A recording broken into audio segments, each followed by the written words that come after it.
अस्सलामु अलैकुम व रहमतुल्लाहि व बरकातुहू नहमदु व नसल्ली अला रसूलिहिल करीम अम्मा बाद फ़अऊज़ु बिल्लाहि मिनश शैतानिर रजीम बिस्मिल्लाहिर रहमानिर रहीम बगरदा बेवला उस्ताद कश्ती ज़ईफ़ा व शिकस्ता तो पुश्ती भाग के ख्वाजा उस्मान हारूनी मदद कुन या मुईनुद्दीन चिश्ती मदद कुन या मुईनुद्दीन चिश्ती मदद कुन या मुईनुद्दीन चिश्ती अशरफ़े ज़माना ज़मानाए मददनुमा दरहाए बस्ता राजकली दे करम कुशा मुअज़्ज़ज़ सामाईन इकराम আজকে যে বিষয় নিয়ে আমি আলোচনা করব এই বিষয়টা বিশাল গুরুত্বপূর্ণ বিষয়। এক ইমানদার ব্যক্তির জন্য বিশাল গুরুত্বপূর্ণ বিষয়, যেটা হচ্ছে প্রত্যেক মুমিনের ইচ্ছা হয় যে আমি ইমানের সহিত মরি, ইমানের সহিত জগৎ থেকে বিদায় নিই।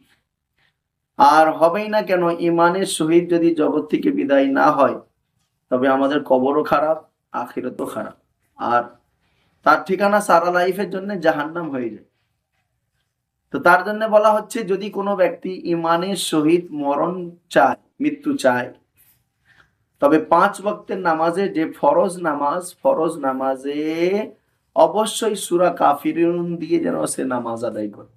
সূরা কাফিরুন প্রথম রেখাতে বা দ্বিতীয় রেখাতে বা তৃতীয় রেখাতে, প্রথম রেখাতে আর দ্বিতীয় রেখাতে সূরা কাফিরুন অবশ্যই জানা যায়। প্রথম রেখাতে হয় পড়লো, নাইলে দ্বিতীয় রেখাতে পড়লো। সূরা কাফিরুন দিয়ে যদি কেউ ব্যক্তি ফরজ নামাজ আদায় করে তো আল্লাহ রাব্বুল ইজ্জত ওনাকে ইমানের সহিত মৃত্যু দান করবে। আল্লাহ রাব্বুল ইজ্জত আমাদের সকলকে এর উপর আমল করার তৌফিক দান করুক।